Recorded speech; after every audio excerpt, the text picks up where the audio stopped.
जोशी कुंज ने किताबें लिखी कि खरे आदिवासी कौन, एक सच्चे आदिवासी कौन, और उसको ग्रेजुएट किया और उसने पीएचडी किया। तो पीएचडी करने के लिए गाइडेंस की जरूरत होती है, उनको गाइडेंस देके डॉक्टर बनाया और उस ऑफिस के अंदर में उन्होंने चपरासी से लेकर साहब तक ये जो रिस्ट्रिक्टेड एरिया के आदिवासी थे उन्हीं के कास्ट के लोगों को भरा और गवर्नमेंट ने उनको आश्रमशाला दी, जो कि आश्रमशाला में करोड़ों रुपए का घपला हुआ है और वो उनको पैसा मिलता था।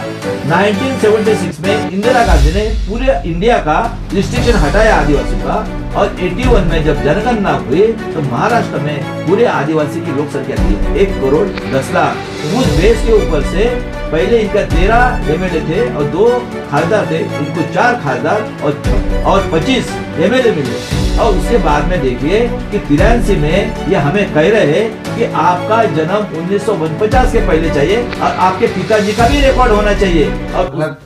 और हमारे साथ में है महाराष्ट्र पूना से चल करके दिल्ली में आए एक बहुजन समाज सेवी, और हम इनके परिचय के साथ में हम जानेंगे कि भारत की जो भूतकाल जो स्थिति थी और वर्तमान काल जो स्थिति जो चल रही है अब, उसमें क्या अंतर है। सर आपका स्वागत है। मेरा नाम सहारकर है, मैं इंजीनियरिंग किया हूँ और मैं 30 साल सर्विस डिफेंस में किया।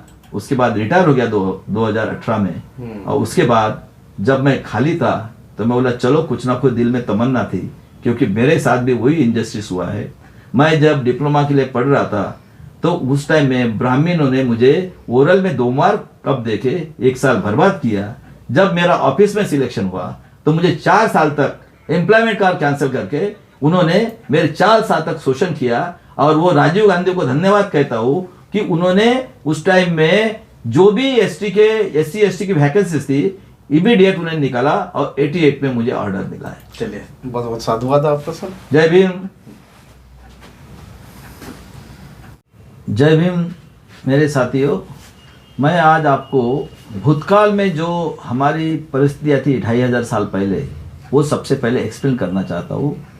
और मैं पुणे से आया हूँ, मेरा नाम चंद्रकांत सहारकर है। मेरा जन्म नागपुर के पास से उमरेड करके 40 को वहाँ पे हुआ था और एजुकेशन शाहू महाराज की भूमि में हुआ। और मैं लास्ट 35 ईयर्स से ज्योतिराव फुले की भूमि में रह रहा हूँ जी। उसके बाद में मैं रिटायरमेंट के बाद में मैं यूट्यूब के माध्यम से कुछ नॉलेज बहुजनों का हासिल किया।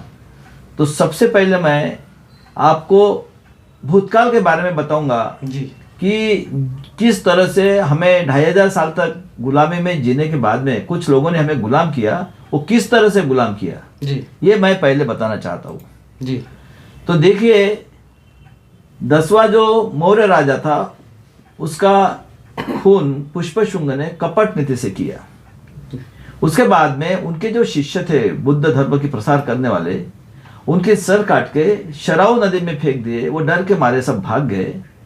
और उसके बाद में देखो इन्होंने एक अपनी काल्पनिक ये बना के हमारे लोगों का 90% कैसा क्या उन्होंने शोषण किया, ये मैं आपको बताना चाहता हूँ जी। देखिए हम 100 लोग हैं, 100 लोग में से अगर 10 लोग 90 के ऊपर अटैक करेंगे या अत्याचार करेंगे तो उसको मार के खा डालेंगे वो जी। फिर इन्होंने दिमाग लड़ाया कि 90 लोगों को 7000 जातियों में इन्होंने बांट दिया। बांटने के बाद में उन्होंने वर्ण व्यवस्था बनाई और क्या कहा, ब्राह्मण ये ब्रह्मा के मुंह से पैदा हुआ है, क्षत्रिय ये छाती से और वैश्य ये बेंबी से हुआ है। और उन्होंने बताया कि ब्राह्मण ये पढ़ाई करेगा, क्षत्रिय खेती करेगा, वैश्य ये धंधा करेगा, और ये जो है बैकवर्ड क्लास जिसको SC ST OBC कहते, ये सिर्फ मेहनत करके पेट भरेंगे।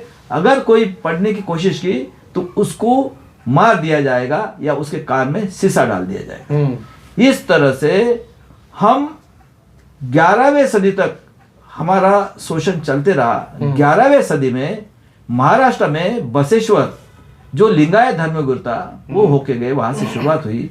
और उन्होंने सबको समाज को बताया कि भाई हम भगवान के बेटे हैं, औलाद है, कोई ऊंचा नहीं कोई नीच नहीं, सब मिलजुल के रहो, ऐसा कहीं नहीं होता है। ऐसे करते करते नामदेव महाराज हुए।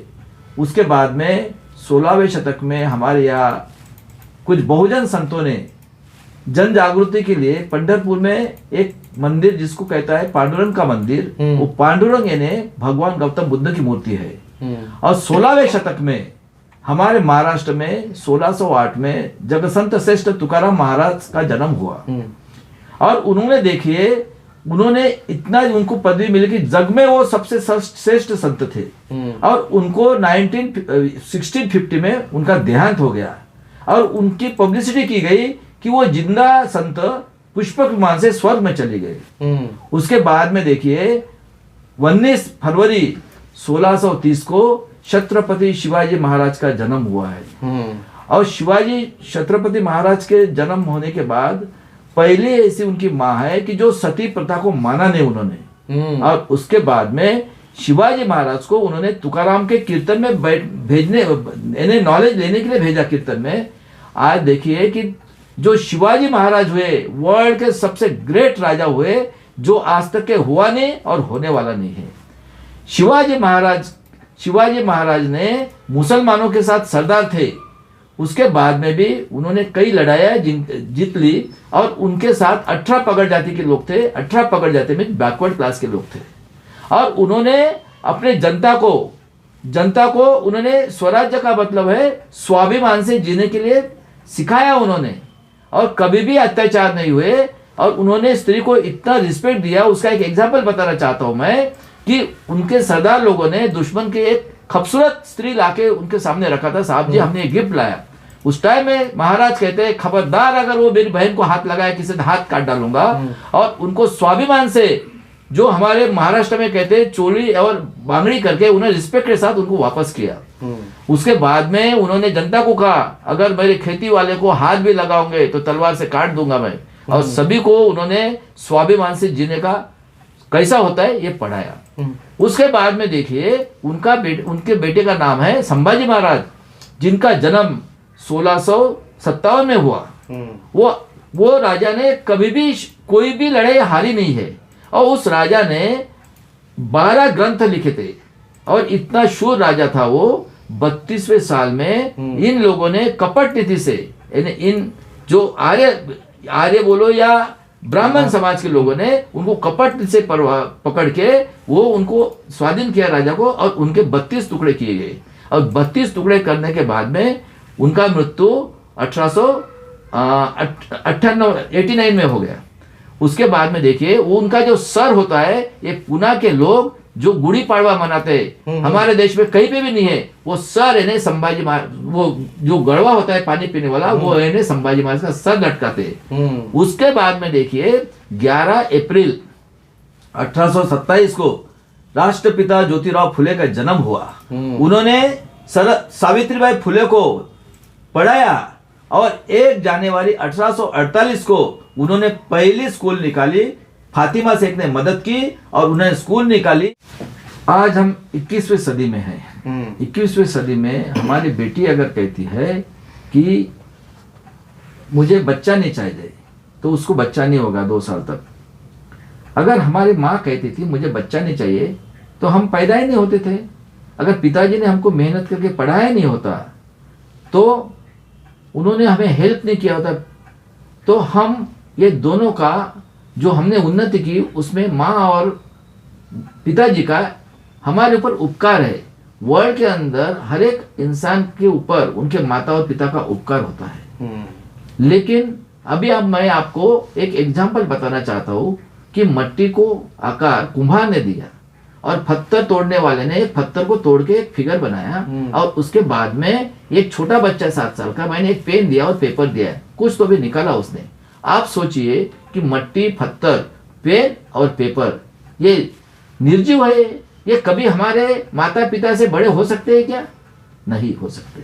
उसके बाद में देखिए मैंने ज्वारी, चावल और गेहूं ये प्लास्टिक के बनाए डिटो और फेंक दिया इसे मैदान में। उसके बाद में एक रबर का पीस लिया और उसको फेंक दिया चिकन जैसा कलर लगा के।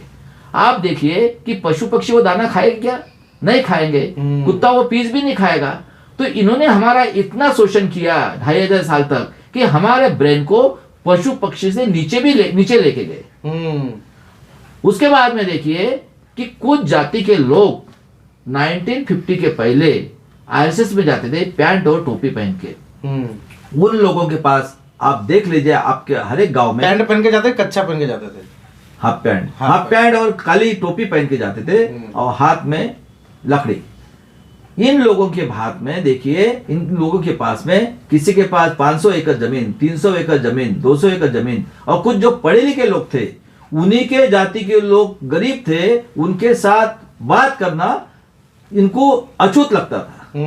उसके बाद में देखिए कि 1950 से जब से हमारे यहाँ डेमोक्रेसी हुई है, उस टाइम में बैकवर्ड क्लास के SC ST OBC के लोग पढ़े लिखे ही नहीं थे, लेकिन वो आमदार खासदार हो गए। अभी बताइए कि आमदार खासदार का PA पढ़ा लिखा चाहिए तो कौन होगा? ब्राह्मण ही हो गए। मिनिस्टर का PA कौन हो गया? मिनिस्टर हो गए, ब्राह्मण ही हो गए। देश कौन चला रहा है? वो RSS से चला रहा है। शुरुआत उन्होंने नहीं की है। उसके बाद में 51 में बाबा साहब ने हिंदू कोड बिल और कालेकर आयोग जो OBC समाज का था, उसके विरोध में उन्होंने रिजाइन किया और 6 दिसंबर 1956 को बाबा साहब का देहांत हो गया।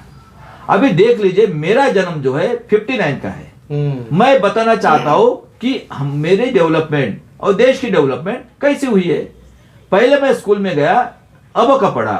70 में मुझे रेडियो पता चला, 80 के दशक में हमारे यहाँ टीवी आया। उसके बाद में 84 में इंदिरा गांधी का मर्डर हुआ।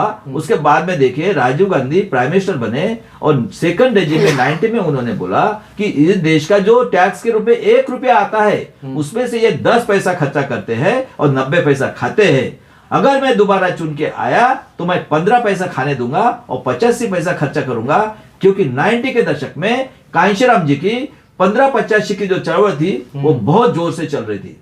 और उस बेचारे का देखो 91 में टुकड़े टुकड़े किए गए। एक भी बड़ा लीडर उनके साथ मरा हुआ नहीं है। उसके बाद में देखिए 2000 के बाद में मोबाइल आया और 2012 के बाद में हमारे देश में नेट आया। Net is equal to 21 century. मतलब वर्ल्ड में जो कुछ होता है वास्तव में होता है, उसी को मैं मानूंगा। उसके बाद में हमारे देश में एक पेगासस आया जासूसी करने के, उसमें सभी अपोजिशन लीडर के जासूसी की गई। कहां खाता है, क्या पीता है, क्या करता है। और 19 के दशक में ये सेंटर में भी चुन के आए और स्टेट में भी चुन के आए। उसके बाद में देखिए हमें इन्होंने 2 शब्द में हमें गुलाम बना के रखा है।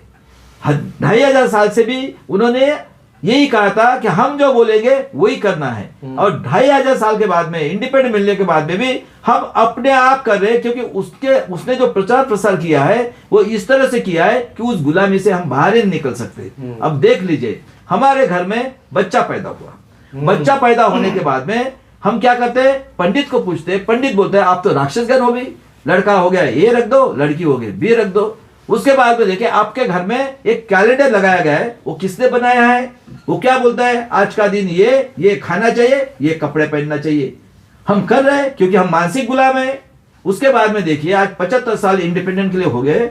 आज देखिए कि जो बाबा साहब ने डेमोक्रेसी के 4 अधिकार दिए थे, कारपोरेट सेक्टर में 5% लोगों के हाथ में 90% से ज्यादा पैसा और प्रॉपर्टी और जमीनें हैं। उसके बाद में सुप्रीम कोर्ट में देखिए 100% ब्राह्मण उच्च वर्णीय जज बैठे हुए हैं। ब्यूरोक्रेसी में देखिए 90% वही लोग बैठे हुए। और उसके बाद में प्रचार माध्यम यानी सिलावज बनाने वाले, क्या सिलावज बनाते वो बताना चाहता हूं मैं। तुकाराम महाराज पुष्पक विमान से चले गए, जिंदा आदमी पुष्पक विमान से जाते बैकवर्ड क्लासेस, लेकिन ये लोग कभी नहीं जाएंगे। उसके बाद में शिवाजी महाराज का गुरु रामदास स्वामी जो कि एक्चुअल तुकाराम महाराज है। उसके बाद में देखिए कि संभाजी महाराज इतना शूर राजा जिन्होंने 12 ग्रंथ लिखा था, एक भी लड़ाई नहीं हारी थी, वो कहते हैं कि व्यभिचारी थे इसलिए उनके 32 टुकड़े किए गए। और जिस स्त्री ने इस देश में एजुकेशन दिया स्त्रियों को, उस स्त्री को कहते हैं वो है सरस्वती, ये विद्या की देवता है। और ऐसा सिलेबस बनने के बाद में भी हम जब रिटर्न एग्जाम पास हो जाते हैं, उसके बाद में हमारे पर्सनल इंटरव्यू लेने के लिए कौन बैठते हैं? वही बैठते हैं, वही हमारी लायकी ठहराते हैं। और मरने के बाद में कितने बजे जलाना वही बताते हैं। इस तरह से ये हमारा आज भी उसी हिसाब से शोषण कर रहे हैं। और उसके बाद में मैं एक क्वेश्चन पूछना चाहता हूं, वर्ल्ड के अंदर में सबका जन्म औरत के पेट से हुआ है। अभी बताइए मुझे, वर्ल्ड के अंदर में कोई ब्रह्मा या कोई स्त्री ऐसी पैदा हुई है जो मुंह से भगवान का औलाद पैदा करते? चेस्ट से क्षत्रिय और बिंबी से वैश्य और पैर से शूद्र। वर्ल्ड के अंदर में काला और गोरा ऐसा भेदभाव हुआ है, लेकिन वर्ल्ड के अंदर में हम पैदा होते ही हमको कुत्ते, बिल्ली, गिधड़, कौवा ऐसी उपमा दी गई है 7000 जात बना के। उसके बाद में देखिए कि हमें जीने के लिए 3 ही चीज की जरूरत होती है वर्ल्ड में, अन्न, वस्त्र, निवारा। अनाज इतना पकता है कि वो समुद्र में फेंकते सड़ता है, और हमारा प्राइम मिनिस्टर कहता है कि 80 करोड़ लोग 5 किलो अनाज की वजह से जिंदा है। तो ये जो 5 किलो वाले हैं, ये गांव में घूमने वाले पशु पक्षी है, और हम पालतू पशु पक्षी है। उसके बाद में देखिए बाबा साहब ने संविधान बनाया, 32 डिग्रियां ली, 4 PhD ली, उनके नॉलेज से वर्ल्ड आगे बढ़ रहा है। और हमें बाबा साहब ने जो स्वाभिमान से जीने के लिए एक मत का अधिकार दिया है, वो अधिकार इन्होंने मशीन में पैक किया हुआ है। और वो मनुस्मृति जैसे काल्पनिक थी, ये भी काल्पनिक है, और ये इस तरह से ये हमें गुलाम बनाना चाहते हैं। उसके बाद में देखिए हमको पूरे बैकवर्ड कास्टों को बर्बाद करने के लिए इन्होंने 4 कानून किस तरह से हमें फांसा, गले में फांसा डाला हुआ है, ये मैं बताना चाहता हूँ। कोरोना के पीरियड में इन्होंने खेती का काला कानून लाया। उस समय में हमारे शेतकरी लोग, खेती करने वाले लोग 14 महीने बारिश में, धूप में और ठंड में रास्ते पे बैठे। उसके बाद में 800 लोग मर गए, तब इन्होंने कानून वापस लिया। आज देखिए कि विदर्भ का जो संतरा होता है 40 रुपए किलो का, एप्पल 40 रुपए किलो का, हम कितना रुपए किलो खाते हैं? 200 रुपए किलो। अगर ये बिल पास हो गया, हम 300 रुपए किलो चावल और 200 रुपए किलो गेहूं तो खाएंगे, तो कितने लोगों के पास पैसा है पेट भरने के लिए? उसके बाद में देखिए नेशनलाइज बैंक में इस देश के 90% बैकवर्ड क्लास का पैसा है। कोई 10,000 करोड़, कोई 20,000 करोड़ लेके भाग रहे, और हमारे देश में 10 साल में 1,55,000 करोड़ रुपए का बोझ बढ़ा है। आप बताइए कि ये पैसा सब चोरी से लेके जाने के बाद में भी हमारे देश में कोई जुडिशनरी है या कोई गवर्नमेंट है उसको रोकने के लिए? उल्टा उन्होंने हमारे लिए एक कानून लाके दिया, अगर कोई बयान डूबता है तो आपको 5 लाख ही मिलेगा। ये हमें लिमिट लगा दी आपकी प्रॉपर्टी बैंक में सिर्फ 5 लाख। उसके बाद में आज एजुकेशन पॉलिसी देखिए, सभी गवर्नमेंट के स्कूल कॉलेजेस हमारे महाराष्ट्र में 52,000 स्कूल बंद कर दी, और उन्होंने नई शिक्षा प्रणाली में क्या कहते हैं, 12th तक एग्जाम नहीं लेंगे, और प्राइवेट करके जिसके पास पैसा है वही पढ़ाएगा, और पढ़ाने के बाद में वोकेशनल पढ़ाएंगे। वोकेशनल का मतलब है खेती वाला खेती का धंधा, जो बाल काटने वाला बाल का धंधा। तो ये तो पेट भरने का धंधा हो गया। अगर साइंस ही आप नहीं पढ़ोगे तो आपका ब्रेन का डेवलपमेंट इन्होंने स्टॉप कर दिया है। और उसके बाद में देखिए पढ़ भी लिया आपने, पैसा देके किधर नौकरी है, ना गवर्नमेंट में है ना प्राइवेट में है। उसके बाद में देखिए और एक फांसा डाला हुआ है, वो CC NRC लाने वाले हैं, और CC NRC में वो हमारी प्रॉपर्टी की गिनती करने वाली है। उसके बाद में बोलने वाला है आपको जरूरत एक घर की है, बाकी ये हमारा देश का हो गया। इस तरह से इन्होंने हमें गले में फांसी के फंदा डाल दिया है। बहरहाल आपने सारी समस्याएं मतलब कई सदियों के बता दिया आपने। समाधान क्या है? इतना बड़ा तबका जो बहुजन समाज है 85% करने वाला, देश को आज़ाद हुए 75 साल हो गए, अभी तक कोई दलित प्रधानमंत्री नहीं बना पाया अपना। मैं अभी डेमोक्रेसी के बारे में जो पॉलिटिक्स हो रहा है उसके बारे में बताना चाहता हूँ। उसका बढ़िया सा एग्जाम्पल है महाराष्ट्र का। आपने महाराष्ट्र में देखा होगा एक फैमिली के पास 25-25 आमदार खासदार का पेंशन जाता है। उनके पास इतना पैसा है कि 200 जनरेशन बैठ के खाएंगे तो पैसा नहीं होगा। लेकिन जो कहते हैं ना कि पद अगर मिलने से पैसा भी आता है, और जो उनको चीज चाहिए सेटिस्फैक्शन की, इन लोगों ने, ये जो आर्य लोगों ने क्या किया है, जब 2500 साल तक इन्होंने हमारा शोषण खून चूसा है, और हमारी माँ बहन का इस्तेमाल करना ये इनका धंधा हो गया है। आज भी आप देख लीजिए वो धंधा जो है पॉलिटिशियन लोगों के, इसमें उनको पैसा मिलता है और सेटिस्फैक्शन मिलता है। और पॉलिटिशियन लोगों में देखिए ग्राम पंचायत, नगर परिषद, कारपोरेशन और आमदार और खासदार, ये सब रिलेटिव्स है। कोई बीजेपी में घूमता है तो कोई कांग्रेस में घूमता है तो कोई दूसरी पार्टी में, और इसी का सबका सरदार जो है ये है RSS, क्योंकि वो कई सालों से पढ़ा लिखा है, और 50 से वो पूरा पढ़े लिखे लोग, ये चारों हमारे स्तंभ है, उसके उनको कैप्चर कर लिया है। और इस तरह से ये डेमोक्रेसी को पूरा का पूरा हाईजैक करके अभी हमारे ऊपर ये दिमाग लड़ा के अभी ये हमें हिंदू राष्ट्र का मतलब है परंपरा संस्कृति। क्योंकि आज हम पढ़े लिखे हो गए तो हमें ये समझ में आ रहा है। तो देखो जब नेट आने के बाद में 12 साल में ही इन्होंने ये काम 10 साल में ही काम कर लिया कि फिर से हम गुलाम होने वाले हैं। और ये बताइए कि इस देश में एक माँ को 5 बच्चे हैं, हम 90% लोग हैं, इसमें हमें क्या मिला है? आज तक के स्वाभिमान भी नहीं मिला है। और उसके बाद में जो भी कुछ अभी पढ़ लिख के हम हुए हैं वो सब छीनने के लिए प्लानिंग किया है। इसलिए मैं सभी लोगों से विनती करता हूं कि इन्होंने ऐसा प्लानिंग किया है कि आपके पोते भी गुलाम हो गए। जो बेटी और बहू जिसके पेट में गर्भ है वो निकलने वाला वो गुलाम बन के निकलेगा। अगर ये मनुस्मृति यानी ईवीएम के साथ ईवीएम को अगर नहीं हटाते हम लोग तो सभी लोग हम गुलाम हो जाएंगे। क्योंकि उन्होंने जो फांसे बनाए हुए उसमें से कोई छूटने वाला नहीं। किसी को लगता है कि मेरे पास 100 करोड़ की प्रॉपर्टी है, 10 घर है, कुछ फायदा नहीं है। ये लोग इतने बेईमान है आरएसएस कि ये इंसानियत नहीं कह सकते इनको। ये इंसान है ही नहीं, राक्षस से भी नीचे के स्तर के हैं लोग। इसीलिए मेरी विनती है देश के लोगों को, ये आखिरी है। और बाबा साहब ने बोला है कि देखिए अन्याय करने वाले से अन्याय सहन करने वाला ये है। बाबा साहब ने बोला है कि पढ़ो, संगठित हो, संघर्ष करो। और उसके बाद में बोला है 100 दिन जीने से भेड़ समान, एक दिन शेर बनो। नहीं तो ये सब जन आंदोलन करो और रास्ते पे उतर जाओ, नहीं तो आपकी डेमोक्रेसी खत्म हो जाएगी। और आज इसके बाद में कोई शिवाजी महाराज नहीं पैदा होगा और शाहू पुणे महाराज तो पैदा होने का सवाल ही नहीं आता है। चलिए बहुत बहुत साधुवाद।